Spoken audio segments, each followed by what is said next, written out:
Before there was iPhone, but for those cool, those cool little thing that we put on our pocket that tells us time, that we set our alarm, that we call people, go on the internet, go on Facebook, Instagram, Twitter, wherever you go, whatever you use them for. Before there was something called the clock. It was whatever you use to tell time. And it wasn't a digital clock that says on it, it says 107.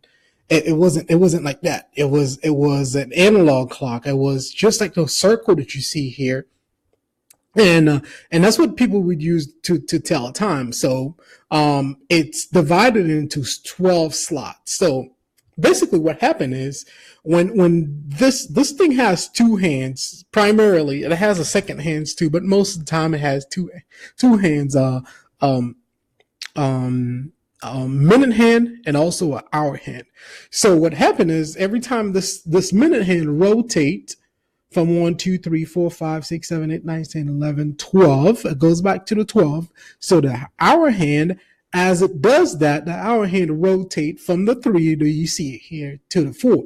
That's all the time change. So the 12, if you think about it, in big on one rotation is 360 degrees. 360 degrees, which is a rotation, corresponds to 12 slots. So those slots, if you think about them, they will determine what time it is. So when, for instance, if it's on the 1, it says it's 5, 10. The 3 represent 15, 4 represent 20, and 5 represents 25, and the 6 represents 30. So right now, as you can see, it's 3:05. And so for 10, if it was on one was on the 4, one was on the 2. So the numbers that you see, they represent time from midnight to noon.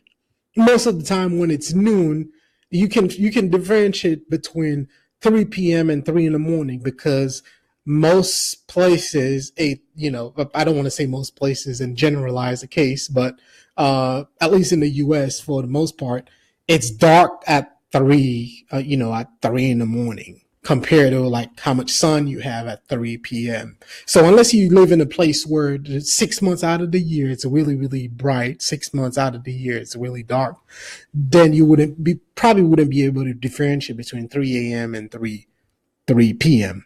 But so what those numbers inside, what they really represent, they're all for the hour hand. So the one, when the hour hand is on the 1, and it's basically 1 o'clock, and then you go where where the minute hand is.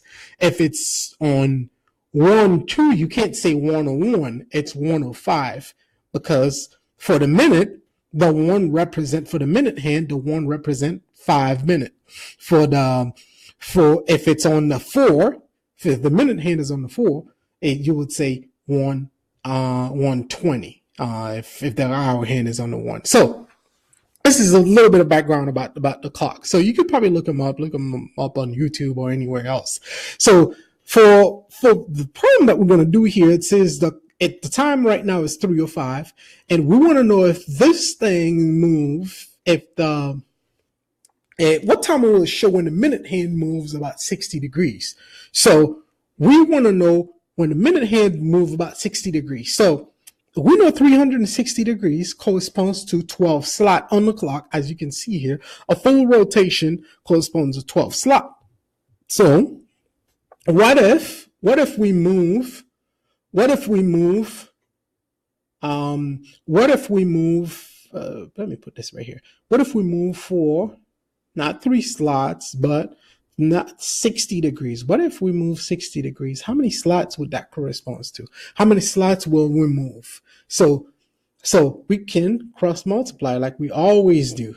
We always cross multiply, and this never fails. So we multiply this by this, and we multiply this by this. So let me put this in red so you can see a little bit better. You multiply the 12 by the 60, and x is equal to, I'm going to another page. X is equal to 12 slots multiplied by 60 degrees divided by 360. Is that what we have? Let me make sure we set this up properly. Yes, 12 multiplied by 60 divided by 360 degrees. So, how many slots will we move? So 12 times 60 divided by 360. We will move 2 slots. So remember I said 12, that 12 corresponds to moving a full revolution around a circle. So that means 360 degrees.